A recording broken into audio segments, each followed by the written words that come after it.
कि बाजार कीमतों पर सकल राष्ट्रीय उत्पाद यानी कि सकल यानी ग्रॉस, राष्ट्रीय यानी कि नेशनल, और ये कह रहा है प्रोडक्ट, और किस पर कह रहा है? बाजार कीमतों पर यानी एमपी।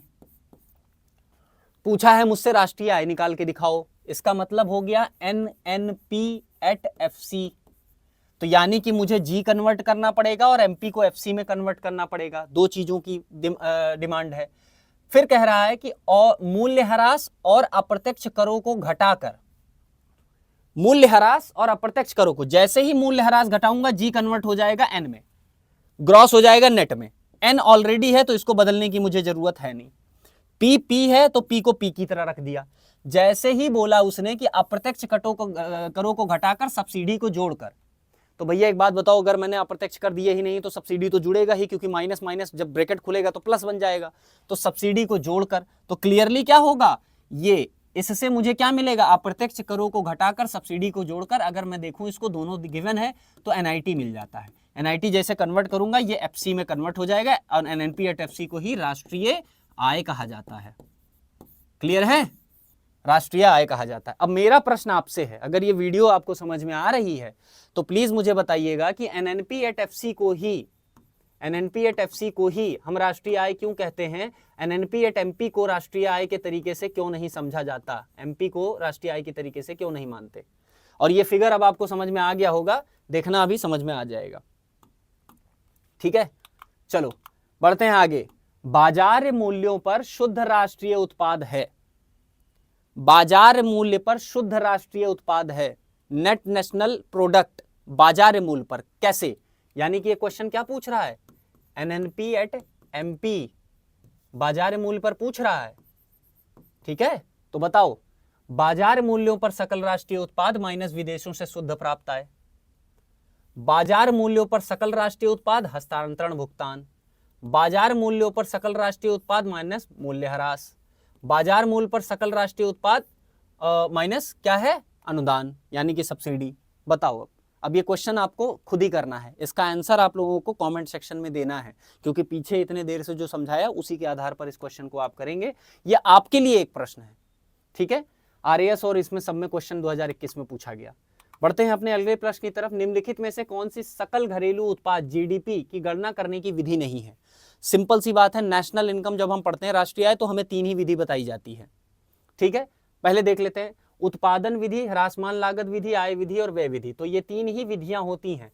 ठीक है, उत्पादन विधि और आय विधि और व्यय विधि, तो ये तो समझ में आती हैं। पांचवा भी ऑप्शन आ गया, ये पक्का बीपीएससी या आरएएस में पूछा होगा, क्योंकि इन्हीं दोनों में 5 ऑप्शन दिए जाते हैं।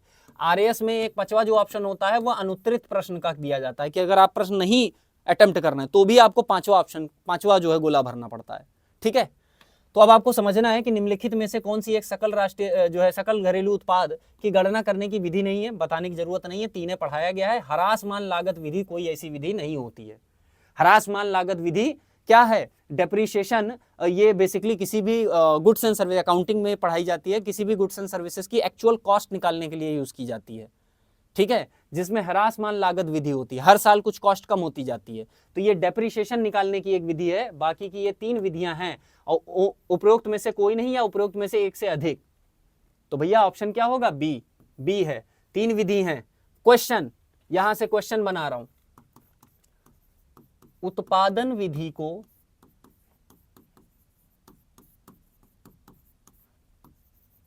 और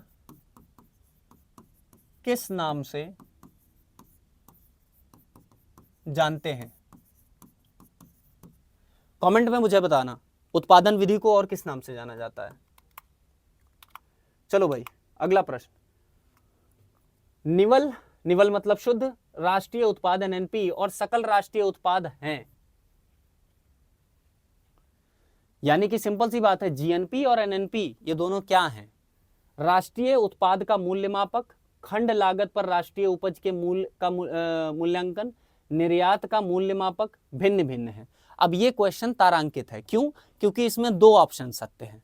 ठीक है, अगर आप देखो तो ये क्वेश्चन आपको तारांकित, ध्यान रखना आयोग का पेपर है और गलती ना हो तो ऐसा सर्वदा हो ही नहीं सकता।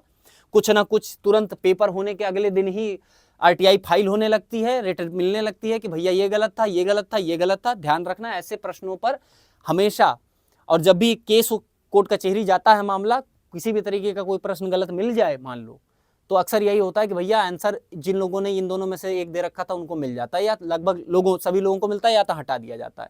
तो या तो ऐसे प्रश्नों से बचें, या फिर ऐसे उत्तरों का उत्तर दें जो सर्वदा सत्य है। तो जाहिर सी बात है निर्णय अगर आपके पक्ष में जाएगा ही जाएगा जो सर्वदा सत्य होगा। अब चूंकि दो ऑप्शन है और दोनों सत्य है, तो सत्य देने का या तो प्रयास करें या तो ऐसे प्रश्नों से बचें।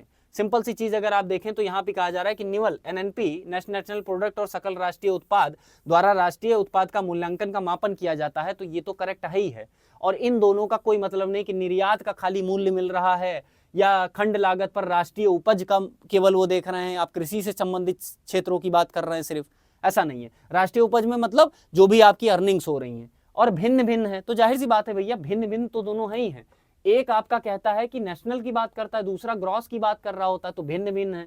इसलिए आपको आंसर यहां पर अगर आप देखें वही फॉर्मूला, एनएनपी को कैसे निकालना है, एनएनपी निकलती है जीएनपी माइनस मूल्यह्रास, इसलिए विकल्प 1 और डी दोनों सत्य हैं। तो ऐसे प्रश्नों को थोड़ा सा बचेंगे, ठीक है, और देखने से भी लग जाएगा। और ऐसे प्रश्न इसलिए भी कई बार आते हैं, लोग ऐसा लगता होगा एग्जामिनर उत्तराखंड में आया तो लगा होगा एग्जामिनर को हम पप्पू बना ले जाएंगे, बाद में उसको पता चला होगा तो ऑप्शन नंबर दोनों सही दे दिए थे यार, है ना। तो इस बात का थोड़ा ध्यान रखिएगा। चलिए, भारत में राष्ट्रीय आय की गणना में एक समस्या है मान लीजिए, ठीक है, क्योंकि भारत में सच में यह समस्या है।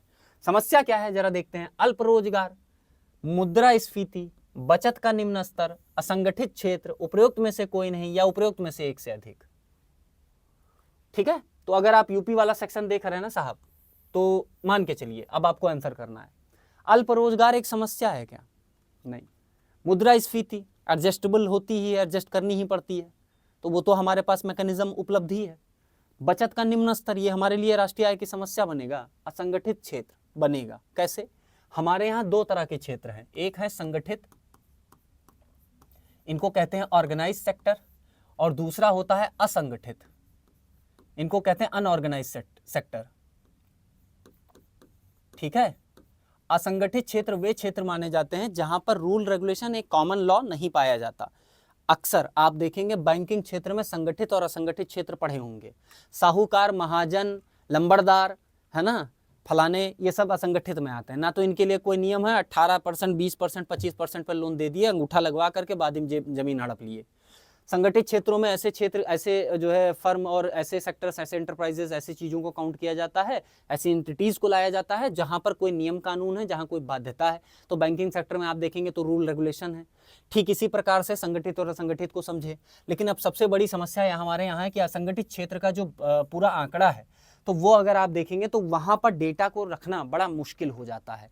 ठीक है, क्योंकि एक तो सबसे पहली बात, इनका डेटा डिजिटल नहीं होता, ज़्यादातर डिजिटल नहीं होता। अब साहूकार महाजन आपको देखेगा कि लाओ भैया तुम्हारे ऑनलाइन ट्रांसफर कर रहे हैं, दोस्ती यारी में चलता है, लेकिन हार्ड कैश और आज भी पन्नों की बात होती है। इसीलिए आपने देखा होगा कि जब हमारे यहाँ आरआरबी रूरल जो है रीजनल रूरल बैंक सब आए थे, इनका क्या एक पर्पस था, मुख्य पर्पस इनका क्या था नाबार्ड के द्वारा इनको लाने का? इनका मुख्य पर्पस यही था भैया कि तुम गाँव की छोटी छोटी बचत जो है उनको आकर्षित करो, साहूकार महाजनों से अपने लोगों को मुक्ति दिलानी है, तो ये काम तभी हो पाएगा। ठीक है, तो इसलिए असंगठित क्षेत्र इसका एक सिंपल सा उत्तर रहा है। आगे बढ़ते हैं। निम्नलिखित कथनों को पढ़िए और सही विकल्प का चुनाव कीजिए। कथन 1, शुद्ध घरेलू उत्पाद बराबर शुद्ध सकल घरेलू उत्पाद प्लस मूल्यह्रास। नहीं बताऊंगा, आंसर तो सामने दिखा ही है, लेकिन बताऊंगा नहीं, एक बार करके खुद ही देख लेना। अभी मैंने समझाया है, तो इसलिए मुझे नहीं लगता कि इसको बताने की जरूरत है। प्रति व्यक्ति आय बराबर शुद्ध घरेलू उत्पाद, शुद्ध घरेलू उत्पाद, घरेलू उत्पाद, ठीक है, और राष्ट्र की कुल जनसंख्या। ठीक है, चलो आगे बढ़ो। ठीक है, मतलब सेकंड स्टेटमेंट पढ़ लिए, ठीक है, मतलब सही ना समझ लेना। विश्व की अर्थव्यवस्था की तुलना करने हेतु घरेलू उत्पाद सकल घरेलू उत्पाद की अपेक्षा बेहतर होता है। क्लियर है? उपर्युक्त में से कोई नहीं, तीनों स्टेटमेंट ही गलत हैं।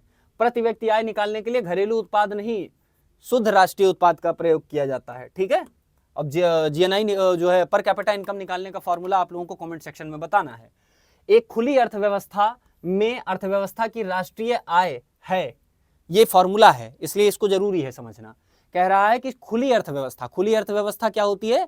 जो परस्पर अपने दरवाजे वैश्विक व्यापार के लिए खोल के रखती है ना। तो एलपीजी जब हुआ तो हम खुली अर्थव्यवस्था, बंद अर्थव्यवस्था क्या होती है, क्लोज्ड इकोनॉमी।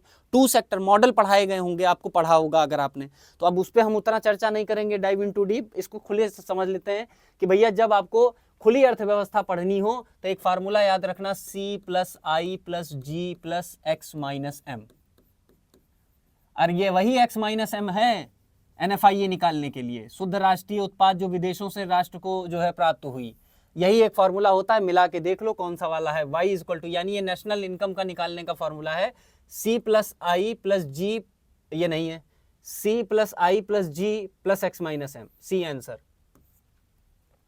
ठीक है। उसके निरूपण का सबसे सही तरीका, C मतलब consumption expenditure, investment expenditure, government expenditure, X-M मतलब एक्सपोर्ट और इंपोर्ट।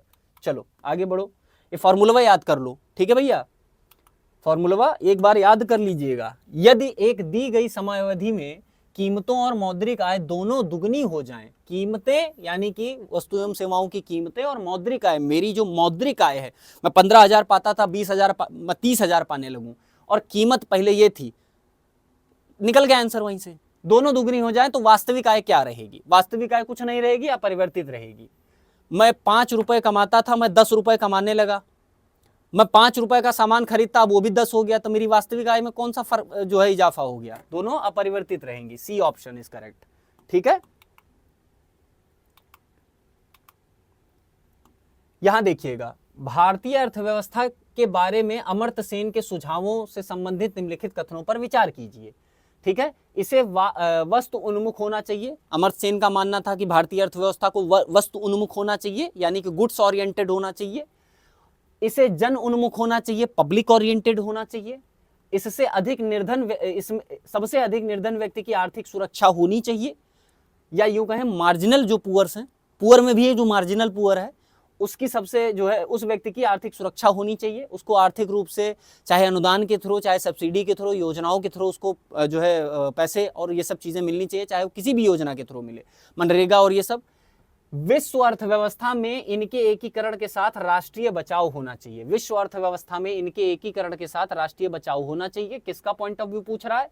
अमर्त्य सेन का। अमर्त्य सेन सबको पता है, अमर्त्य सेन और महबूब। अब इसमें एक क्वेश्चन मैं तुमसे पूछ रहा हूं, इसका आंसर तो मैं दूंगा ही, तू ध्यान से दूंगा, क्या लिखा होता तुम लोग सोचोगे देख देख के तो हो ही रहा है ना। चलो, अमर्त्य सेन की अगर बात हो रही है तो याद रखना, अमर्त्य सेन जो है भारत के इकोनॉमिस्ट हैं, मॉडर्न इकोनॉमिस्ट माने जाते हैं ये, ठीक है। So basically there are 3 types of economist in economics. So basically first is classical, and then neoclassical, and then modern, ठीक है। क्लासिकल में वो तुम्हारे एडम स्मिथ और ये लोग आते हैं, नियो क्लासिकल में तुम्हारे जो है ये रॉबिन्सन और ये लोग आ जाते हैं, और नियो और मॉडर्न में अगर मैं बात करूं तो आज के जैसे आप देखेंगे तो आपके ये अमर्त्य सेन हो गए, इसके बाद आपके ये, अरे देखो नाम ही भूल गए भाई प्रधानमंत्री जी का। अब जब एक प्रधानमंत्री ज़्यादा बोले तो दूसरे वाले का नाम भूल जाते हैं यार, ठीक है। बट हैं सरदार जी, नाम याद कर रहे हो, मनमोहन सिंह जी, है ना, महबूब उल हक हो गए, ऐसे लोग। तब आप प्रश्न ये बनता है कि एसडीआई में जो है क्या योगदान था इनका, अमर्त्य सेन का, ये आपको बताना है। पर्टिकुलर वो टॉपिक लिख, वो शब्द लिख के बताइएगा कि यहाँ योगदान दिया इन्होंने, ठीक है। तो विश्व अर्थव्यवस्था में इसके एकीकरण की बात कही गई, तो क्लियर है हमारे कहने का मतलब। जब इनका नाम आए तो याद रखना ये समाज के बारे में बहुत सोचते थे, सामाजिक अर्थशास्त्री थे। इनका ये मानना था कि अर्थशास्त्र जो है, अर्थव्यवस्था जो है, या यूं कहीं इकोनॉमी जो है, उसको जो है समाज कल्याण के लिए, ये इकोनॉमी सब्जेक्ट जो है वो समाज कल्याण से जुड़ा हुआ है। So basically there are 4 type of economic definition, जिसमें पहली डेफिनेशन ये कहती है कि जो अर्थशास्त्र है वो धन संबंधी विज्ञान है, जो एडम स्मिथ ने बताया था। फिर आप देखेंगे कि कल्याण संबंधी जो है परिभाषाएं आती हैं। फिर आप देखेंगे कि चुनाव संबंधी परिभाषाएं आती हैं, जिनको जो है चुनाव की बात कही जाती है कि इसमें क्या है कि आपको चुनाव करना है ना, ऐसी बहुत सारी चीजें देखी जाती हैं। तो उसी तरीके से इनका जब नाम आया तो याद रखना ये समाज से संबंधित बातों की वो करते थे। तो आपको देखेंगे तो इसमें पहला वस्तु उन्मुख होना चाहिए, विच मीन्स कि प्रोडक्शन पर ध्यान देना चाहिए, वस्तुओं के प्रोडक्शन। और ये इकोनॉमी जो होती है ये कैपिटलिस्ट इकोनॉमी के लक्षण होते हैं। तो ये 3 वाले के बोले इन्होंने कि भैया ऐसा होना चाहिए जिसमें सर्व कल्याण की बात हो। कौन सा ऑप्शन होगा कि 2, 3 और 4, 2, 3 और 4, बी ऑप्शन इज करेक्ट। आपको इसका प्रश्न बताना है कि महबूब उल हक और अमर्त्य सेन का क्या योगदान था एसडीआई में। भारतीय अर्थव्यवस्था के संदर्भ में निम्नलिखित युग्मों पर विचार कर लिए साहब। अब ये याद रखना भाई, जब ऐसी कोई चीज पढ़ रहे हो तो एक बात ध्यान रखना कि इकोनॉमी जब पढ़ रहे हो तुम, ठीक है, या इकोनॉमिक्स पढ़े हो, तो एक चीज का ध्यान रखना भैया कि टर्मिनोलॉजी जब ना समझ में आए, हिंदी मीडियम से हो, टर्मिनोलॉजी अक्सर इंग्लिश में ही प्रयोग होती है। अब जैसे मेल्ट डाउन है, कहना पिघल गए, लिख गया होता पिघल गए, तो कहते पिघल गए का क्या मतलब, मेल्ट डाउन, ये टर्म यूज की गई। इंग्लिश थोड़ा अच्छा लगता है ना, शेक्सपियर लगता है आपको कि, है ना, अब वैचारिक थिंकर। अब तुलसीदास वाली लैंग्वेज हम लिखेंगे तो आपको लगेगा पिघल गए। तो आपको थोड़ा सा ध्यान रखना है भैया, ठीक है, कि मेल्ट डाउन अगर लिखा है, इन टर्मिनोलॉजी का मतलब क्या होता है, तो कॉपी में अलग से एक टर्मिनोलॉजी की कॉपी बना लीजिएगा कि टर्म्स हम नोट कर लें कि कभी इकोनॉमिक में ऐसी टर्म आ जाए तो इसका क्या मतलब होता है। आपसे पूछा गया कि इन पदों पर ध्यान दें, पद टर्म्स दे रखे हैं और सर्व उपयुक्त वर्णन, इनका सबसे अच्छा वर्णन क्या है। तो मेल्ट डाउन के सामने लिखा हुआ स्टॉक की कीमतें की गिरावट, मंदी में रिसेशन में दिखा है समृद्धि की दर की गिरावट, अच्छा, स्लो डाउन में लिखा है सकल घरेलू उत्पाद की गिरावट। आपसे पूछा है कि उपरोक्त में से कौन सा सही सुमेलित है, तो सही सुमेलित है, ध्यान रखना। मंदी क्या है मंदी क्या है, बिजनेस साइकिल आप लोगों ने पढ़ा होगा, अगर आपको पढ़ाया गया होगा व्यापार चक्र, तो मंदी समृद्धि की जो बात कही जा रही है उसमें गिरावट है, नहीं, मंदी एक चक्र के तरीके से आती है, ये प्रॉपर चक्रीय व्यवस्था है। स्लो डाउन क्या कह रहा है, स्लो डाउन कह रहा है सकल घरेलू उत्पाद की गिरावट, और यहां मेल्ट डाउन क्या कह रहा है, प्रतिभूतियों में कीमतों में गिरावट। तो पहला ऑप्शन ही करेक्ट है, केवल एक ही सत्य है। यहां आप देखोगे मेल्ट डाउन में कहा गया है प्रतिभूतियों और बंधक यानी मॉर्गेज की गिरावट स्थिति है, जबकि मंदी व्यावसायिक एवं औद्योगिक चक्र के संकुचन की स्थिति है, ना कि समृद्धि दर की गिरावट को मंदी कहा जाता है। बल्कि यहां पर स्लो डाउन आर्थिक क्रियाओं का ह्रासमान की स्थिति है, जब इकोनॉमिक एक्टिविटीज में धीरे धीरे जो है ह्रासमान, कमी आने लगे, तो हम कहते हैं स्लो डाउन है अभी, ठीक है। तो पहला सही है, इसलिए ये इंपॉर्टेंट था, ये ट्रिकी क्वेश्चन है, थोड़ा सा ऐसे चीजों पर क्वेश्चन पूछा जाता है। सो इकोनॉमिक्स जब पढ़ रहे हो तो इकोनॉमिक्स में बेसिकली मैं जो फॉलो करता हूं अभी भी, वो यही करता हूं, कोई टर्म सीखा मैंने तो उसको एक डायरी में अलग से बनाता हूं जिसमें मैंने इकोनॉमिक टर्म्स नोट कर लिए, या फिर आपको एक आती है डिक्शनरी आती है, आई डोंट नो कि वो हिंदी में भी आती है, लेकिन वो बहुत अच्छी डिक्शनरी है। मैं आप लोगों को कोशिश करूंगा अगली क्लास में ज़रूर बताऊंगा उसके बारे में, ठीक है। पेंगुइन पब्लिकेशन करके है उसकी डिक्शनरी, उसमें टर्म्स को डिफाइन किया गया है, इकोनॉमिक्स के टर्म्स को सिर्फ, तो उसको ले लेना। आगे बढ़ते हैं, किस देश में जीवन स्तर किसी देश में जीवन स्तर प्रतिबिंबित होता है, यानी कि वहां का जीवन स्तर किससे प्रतिबिंबित होता है, गरीबी के अनुपात से, नहीं, प्रति व्यक्ति आय से, अच्छा, राष्ट्रीय आय से, बेरोजगारी दर से, प्रति व्यक्ति आय से, ठीक है। किसी कंट्री का जीवन स्तर, living standard, cost of living standard कितना अच्छा है, कितना लो है, क्या है, कैसा है, वो आपको पर कैपिटा इनकम से मिल जाएगा। वर्तमान मूल्यों पर यानी कि करंट मूल्यों पर प्रति व्यक्ति आय, per capita income at current price की वृद्धि दर, वृद्धि दर स्थिर मूल्यों पर प्रति व्यक्ति आय की वृद्धि दर से अपेक्षाकृत अधिक है, क्योंकि स्थिर मूल्यों पर प्रति व्यक्ति आय की वृद्धि दर में ध्यान रखा जाता है। बहुत ट्रिकी क्वेश्चन नहीं है, बहुत सिंपल सा क्वेश्चन है। स्टेटमेंट अगर आप देखें, करंट प्राइसेस जो होते हैं वो इन्फ्लेशन एडजस्टेड नहीं होते हैं। अगर हमें करंट प्राइस को स्थिर मूल्यों पर ले जाना है तो इन्फ्लेशन को एडजस्ट करना पड़ेगा, ठीक है, बात समझ में आ गई। तो आपसे क्या कहा गया है कि भैया किन चीजों का ध्यान रखना होता है, मुद्रा आपूर्ति की वृद्धि, वेतन और मूल्य स्तर की वृद्धि का दर, बी ऑप्शन इज करेक्ट, ठीक है। इन्फ्लेशन एडजस्टेबल हो जाती है, उसमें एडजस्ट करते हैं, बस क्लियर है इतना। अगला प्रश्न, पूंजी निर्माण के संदर्भ में निम्नलिखित में से कौन सा कथन सत्य है, ये इंपॉर्टेंट क्वेश्चन है, यूपीपीसीएस प्री 2021 में ये पूछा गया है। पूंजी निर्माण की प्रक्रिया बचत और वित्तीय संस्थान की प्रभाविता पर निर्भर करती है, ठीक है साहब। निवेश पूंजी निर्माण के लिए एक अनिवार्य कारक है, ठीक है साहब। उपयुक्त नीचे दिए गए कूट में से सही है, केवल एक, दो, दोनों, एक और दो, दोनों। क्यों, हमारे यहाँ बेसिकली अगर आप देखें एनपीए बहुत ज्यादा क्रिएट हो रहा है, बैंक लोन दे रहा है, वापसी आ ही नहीं रही है। ऐसी कंडीशन में जो पूंजी कैपिटल फॉर्मेशन है वो ज्यादा हो ही नहीं सकता। तो हमारे यहाँ एक पहली चीज तो ये है कि पूंजी निर्माण की प्रक्रिया बचत, और बचत जो होती है वही कन्वर्ट होती है इन्वेस्टमेंट पे, और वही इन्वेस्टमेंट फिर फाइनेंशियल इंस्टीट्यूशन के थ्रू इकोनॉमी में इन्वेस्टमेंट के तरीके से जनरेट होता है। अगर तुमने 2 सेक्टर मॉडल पढ़ा हो तो उसमें तुमको पढ़ा होगा लीकेज, बचत को लीकेज कहा जाता है, ये सर्कुलेशन से पैसा बाहर चला जाता है। सो फाइनेंशियल इंस्टीट्यूशन ही पैसे को, बचत को इस्तेमाल करते हैं, इन्वेस्टमेंट के तौर पर इंजेक्शन लगा करके इकोनॉमी में डाल दिया जाता है। तो वित्तीय संस्थाओं की प्रभाविता पर निर्भर करती है, बिल्कुल करती है। निवेश पूंजी निर्माण के लिए एक आवश्यक कार्य है, निवेश होगा ही नहीं तो पूंजी निर्माण कैसे करोगे? ठीक है साहब, तो क्लियर है। अब चाहे मानवीय पूंजी निवेश की बात करो, किसी इंसान को अगर मानवीय पूंजी में कन्वर्ट करना है तो उसके पास उसकी सेहत होनी चाहिए, उसका स्वास्थ्य होना चाहिए, उसकी उत्पादकता बढ़नी चाहिए, उसका मानसिक स्तर, ये सब कुछ अच्छे से होना, पढ़ा लिखा होना चाहिए, उसके लिए लगेगा पैसा। बात समझ में आ गई? एक और दो दोनों, C option is correct. Clear है? चलो, उच्च बचत वाली अर्थव्यवस्था होते हुए भी किस कारण से पूंजी निर्माण महत्वपूर्ण उत्पादन वृद्धि में परिणत नहीं हो पाता? मान लीजिए मैं उच्च बचत है, हमारी इकोनॉमी में खूब जो है लीकेज है, खूब लीकेज है, 100 रुपए का इनकम जनरेट हो रहा है तो दोबारा से उस इकोनॉमी में वो 100 रुपया 50 या 30 रुपए पहुंच रहा है। मान लेता हूं मैं कि 60 रुपए निकल जा रहे हैं, लोग बचत कर ले रहे हैं, उच्च बचत होने के बावजूद भी, यानी कि क्लियरली अगर मैं देखूं तो marginal propensity to save high है, ये मान लो 0.8 के आसपास है। हर एक प्रत्येक रुपए से जब इनकम जनरेट हो रही है तो उसका 80 पैसा लोग बचा ले रहे हैं, 20 पैसा खर्च कर रहे हैं। ठीक है, किस प्रकार के पूंजी निर्माण, तो हमारे यहाँ पूंजी निर्माण में परिणत नहीं हो पाता। भले ही अब देखा जाए तो ये बचा रहे हैं तो इसी को इन्वेस्टमेंट के तौर पर फाइनेंशियल इंस्टीट्यूशन को वापस इकोनॉमी में लगाना चाहिए, लेकिन फिर भी हमारे यहाँ पूंजी निर्माण जो है अच्छा नहीं हो पा रहा है। उसका कारण क्या है?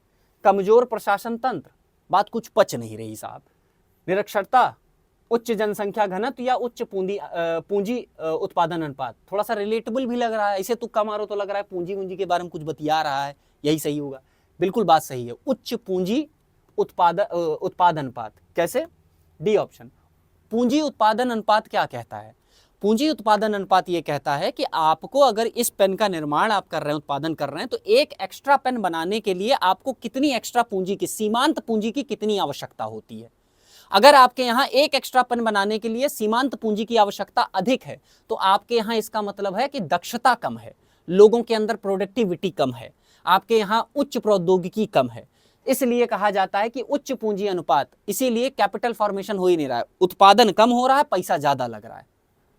देखो, पूंजी अनुपात, उत्पादन अनुपात, कैपिटल आउटपुट रेशियो किसी अर्थव्यवस्था में एक इकाई उत्पादन के लिए आवश्यक पूंजी की मात्रा को दर्शाता है। जब किसी अर्थव्यवस्था में पूंजी उत्पाद अनुपात अधिक होता है तो इसका अर्थ होता है कि उत्पादन प्रक्रिया कम दक्ष है, आपके अंदर स्किल की कमी है। ठीक है, चलिए, एक्स देश में आर्थिक समृद्धि अनिवार्य रूप से होती है, एक्स देश में आर्थिक समृद्धि अनिवार्य रूप से होती है यदि, अच्छा क्यों?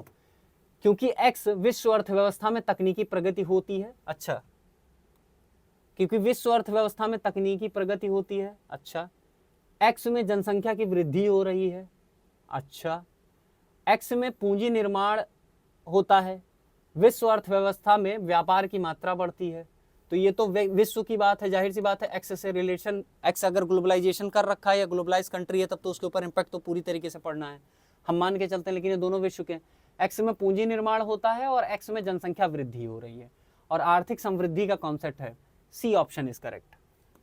सिंपल सी बात है भाई, हमारे यहाँ पूंजी निर्माण हो रहा है, चीजों को हम अच्छे तरीके से कर पा रहे हैं, आगे बढ़ा रहे हैं, समृद्धि हमारी हो रही है, जनसंख्या बढ़ रही है, ऑलरेडी हमारे रिसोर्सेज पर प्रेशर पड़ रहा है।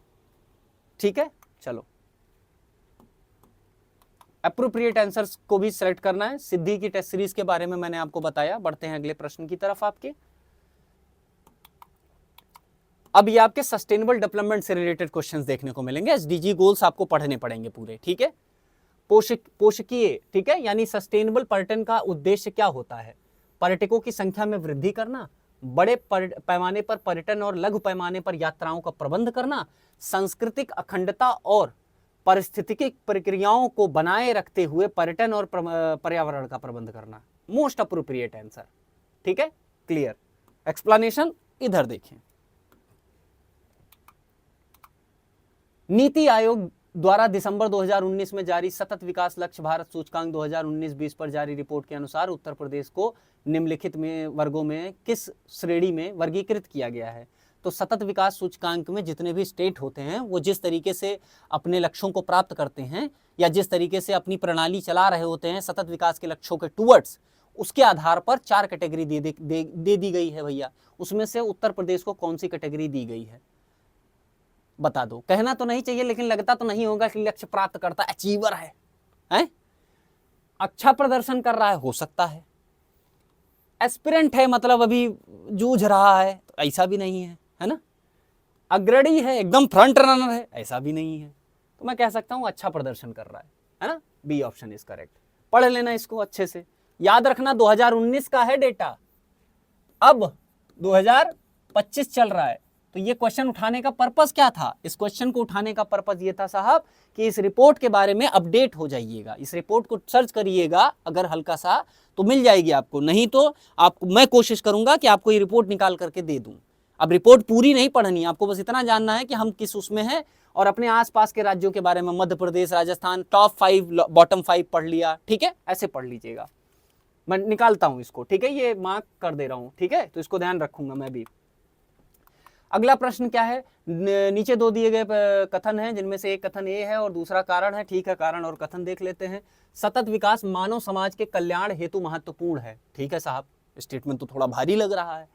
कारण यह है क्योंकि सतत विकास से अभिप्राय ऐसे विकास से है जो भावी पीढ़ियों की जरूरतों को पूरा करने की योग्यता को प्रभावित किए बिना वर्तमान की समय की आवश्यकता को पूरा कर दे। बात सही है। सतत का मतलब क्या होता है ना? बचपन में जब हमने पढ़ा था सतत, कहीं की सतत ऐसी चीज है कि तुम्हारा लड़का, अगर हमारे टीचर ने बताया, कहीं तुम्हारा लड़का अगर पेट्रोल के बारे में तुमसे पूछेगा कि पापा पेट्रोल कैसा दिखता था, तो शर्म आएगी। हमने कहा हो सकता है आए। अब भाई तब लड़का होगा तब देखेंगे शर्म आएगी कि नहीं आएगी। कहीं नहीं, मान लीजिए डीजल पूछे, पापा डीजल कैसे होता था, जैसे आज पूछते ना पापा क्या होता था उस टाइम पे। तो सतत विकास का मतलब है भावी पीढ़ियों की जो अधिकार हैं उनको बिना किसी तरीके से नुकसान पहुंचाए, करंट पीढ़ी की जो जरूरत है उसकी समायोजना भी ना करना पड़े और उनके अधिकारों की सही मात्रा में सुनिश्चित किया जा सके। तो स्टेटमेंट, कथन जो है साहब सही है और कारण भी सही है, तो ए ऑप्शन इज करेक्ट, ठीक है। सतत विकास की मीनिंग पे क्वेश्चन पूछ लिया गया यूपी पीसीएस प्री 2019 में। चलिए अगला प्रश्न है धारणीय विकास, उसी सतत विकास, धारणीय विकास की बात कही गई कि भावी पीढ़ियों के लिए अपनी आवश्यकताओं को पूरा करने के समर्थ और से समझौता किए बिना, भावी पीढ़ी मतलब आने वाली हमारे बच्चे लोग, पूरा समझौता किए बिना कि मतलब उनसे हमें समझौता ना करना पड़े कि उनके लिए करना है, ऐसा कुछ है, वर्तमान की आवश्यकताओं को पूरा करता है। इस परिप्रेक्ष्य में धारणीय विकास का सिद्धांत निम्नलिखित में से किस एक सिद्धांत से स्वाभाविक रूप से जुड़ा है? तो भैया सामाजिक न्याय और सशक्तिकरण नहीं, समावेशी विकास नहीं, वैश्वीकरण नहीं, धारण क्षमता, ठीक है, ऑप्शन डी इज करेक्ट। चलिए अगले प्रश्न पर बढ़ते हैं। 12, किसी भी देश के संदर्भ में निम्नलिखित में से किसे उस देश की सामाजिक पूंजी सोशल कैपिटल के भाग के रूप में समझा जाएगा? मतलब किसी देश के संदर्भ में अगर मैं पढ़ूं तो निम्नलिखित में से किसे उस देश की सामाजिक पूंजी, भारत के परिप्रेक्ष्य में भारत के सामाजिक पूंजी के भाग के रूप में किसे आप देखेंगे? चलिए पढ़ते हैं। जनसंख्या में साक्षरों का अनुपात, ठीक है, इसके भवनों, अन्य आधारित संरचना और मशीनों का स्टॉक, ठीक है, कार्यशील आयु समूह में जनसंख्या का आमाप, ठीक है, समाज में आपसी भरोसे और सामंजस्य का स्तर। आईएएस प्री 2019 में क्वेश्चन पूछा गया। सामाजिक पूंजी के तौर पर किसे देखेंगे? कुछ लोग देखेंगे, कहेंगे जनसंख्या में साक्षर, जितने ज्यादा लोग पढ़े लिखे हैं वही सामाजिक पूंजी बनेंगे, बाकी तो सब गधा हैं। तुरंत नहीं मारना है, इसका ऑप्शन डी है। समाज के आपसी भरोसा क्या ऐसा है, क्यों? इसका एक्सप्लेनेशन यहां पर इस चित्र के द्वारा ध्यान से पढ़ लीजिएगा। सामाजिक पूंजी का अर्थ है समाज के लोगों के बीच इंटरपर्सनल संबंध, यानी कि अंतः व्यक्तित्व संबंध, साझी पहचान की भावना, एक दूसरे के अंदर रिकॉग्निशन की पावर, एक दूसरे को समझने की, एक साझी समझ, यानी कि एक दूसरे के साथ कंट्रीब्यूटेड थॉट कि भैया हमारी समझ आपकी समझ इस तरीके से है और साझी है, परस्पर सहयोग, कोऑपरेशन, साझा मूल्य आदि, है ना, शेयर्ड वैल्यूज, और परस्पर विश्वास, समाज में आपसी भरोसे और सामंजस्य का स्तर, कोऑपरेशन, और इन सब के बीच को सामाजिक पूंजी कहा जाता है। ऐसा समाज ही किस काम का जिसमें आपस में ना हो। एक घर में 5 लोग रहते हैं, पांचों एक दूसरे से बात नहीं करना चाहते, एक दूसरे का मुंह नहीं देखना चाहते हैं, जमीन के विवाद के चक्कर में चाचा सोच रहे हैं कि कब मिले अकेले में, धीरे ठेल दें इनको। समझ रहे हैं आप? घर घर की कहानी, हर घर में एक रावण होता है तो मिलता तो है ही, आपको सबके घर में होता होगा, है ना। तो भाई उसे आप सामाजिक विकास या सामाजिक पूंजी के तौर पर नहीं देखेंगे। जब समाज सुसंगठित रूप से एक दिशा में एक मत होकर के चलता है, जब लोगों को लगता है कि हाँ, अब इसका मतलब कुछ लोग बुद्धिजीवी आके कमेंट में ना करें कि आप ही की सोच के अनुसार सबकी सोच हो जाए तो गलत कैसे नहीं होगा। भैया मैं कहाँ कह रहा हूँ, एक ही तरह नहीं सोचना है, एक दिशा में आगे बढ़ने के लिए एक लक्ष्य को समझना और आपस में भावनाओं को शेयर करना ही सामाजिक पूंजी का सबसे बड़ा उद्देश्य है। तो इसलिए आप उसे कंसिडर करेंगे।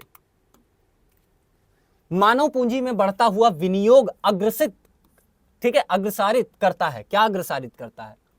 संसाधनों का समुचित प्रयोग, उत्पादकता में वृद्धि, कुशलता में विकास, उपयुक्त सभी। यूपीपीसीएस प्री री एग्जाम,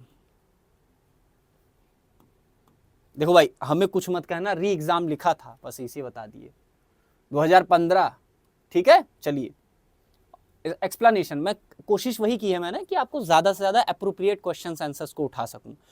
इसमें होता है बहुत से लोगों को लगेगा बहुत सारी चीजें छोड़ दी, ये क्वेश्चन अगर आ गए और आपने गलत कर दिया तो सबसे ज्यादा माथा तभी फोड़ेंगे आप, आगे आपको क्वेश्चन मिलेंगे टफ। अब मेरे को नहीं पता ये टफ लग रहा है आपको कि नहीं लग रहा है। निम्नलिखित में से कौन से मूलतः समावेशी शासन के अंग समझे जा सकते हैं? समावेशी शासन की बात कही गई है, सतत मत समझ लेना, समावेशी शासन की बात। गैर वित्तीय कंपनियों को बैंकिंग करने की अनुमति प्रदान कर देना, ये समावेशी शासन है? लग तो नहीं रहा, यहीं इसको काट लो। सभी जिलों में प्रभावी जिला योजना समितियां गठन करना, ठीक है। जन स्वास्थ्य पर सरकारी व्यय में बढ़ोतरी करना, ठीक है। दोपहर का भोजन, ठीक है, योजना का सशक्तिकरण से लागू करवाना, उसको सशक्त बनाना कि भैया अगर ये नहीं कि स्कूल की दीवार पे लिखा है कि घी मिलेगा और लड्डू मिलेगा, पता चल रहा है वहां सांप मिल रहा है, चूहिया मिल रही है ना। मिड डे मील में यही हो रहा है, आप देखोगे चावल आ रहा है बढ़िया एकदम सांभा मंसूरी और इस टाइप का, और वहां देख रहे हैं तो 32-64 और सरस्वती मिल रहा है, मोटा मोटा मुंह में धल वैसे करके मुंह बना करके खाना खा रहे हैं बच्चे। तो ये तो हर जगह हो रहा है, मुझे बताने की जरूरत नहीं, अगर आप यूपी से हैं तो आपको पता है हो क्या रहा है, ठीक है। अब आप पूछेंगे आप कहाँ से, हम भी यूपी से ही हैं, इसलिए मैं बता रहा हूं। तो भाई मुझे लगता है कि समावेशी शासन चाहिए, यानी कि शासन में लगभग समाज के सभी वर्गों का समागम हो, सभी वर्गों की एक तरीके से आप कैसे भागीदारी सुनिश्चित हो सके, उसके लिए ये ठीक लग रहा है, ना कि बैंकिंग और वित्तीय वाले। C option is correct. तो इसमें पूछा क्या गया था भैया, अंग कहे जा सकते हैं, तो दूसरा तीसरा और चौथा, दूसरा तीसरा और चौथा, ठीक है। चलिए अगले प्रश्न पर बढ़ते हैं। 21, आर्थिक विकास के संबंध में जनांकिकीय संक्रमण की निम्नलिखित विशिष्ट अवस्थाओं पर विचार कीजिए। कर लेते हैं साहब। निम्न मृत्यु दर के साथ निम्न जन्म दर, उच्च मृत्यु दर के साथ उच्च जन्म दर, निम्न मृत्यु दर के साथ उच्च जन्म दर। अब भैया ये सबसे बड़ी समस्या यही है, तो चलो इसको समझते हैं। मतलब इसमें तो पढ़ने में ही आधे लोग कंफ्यूज हो जाते हैं, और ये आपके आईएएस प्री 2012 में प्रश्न पूछा गया था, और ऐसे रखा ही गया था कि ये जन्म दर निम्न उच्च पढ़ते पढ़ते गलती कर जाओ, है ना, क्योंकि हड़बड़ी रहेगी कि जल्दी आंसर करके दूसरे बढ़े, दूसरी चीज पढ़ने में गलती कर जाओ। थोड़ा ध्यान से समझो इसको, आपको ऐसे समझना है, उदाहरण के तौर पे समझते हैं कि मैं एक ऐसी इकोनॉमी हूं जहां पर अभी लोग रहना सीखे हैं, गैदर हो रहे हैं। बेसिकली ऐसे समझो कि वो जनजातीय पत्ता वत्ता पहन के हुलुलुलु भाला वाला लेकर के हम चल रहे हैं। बात समझ में आ गई? ठीक है।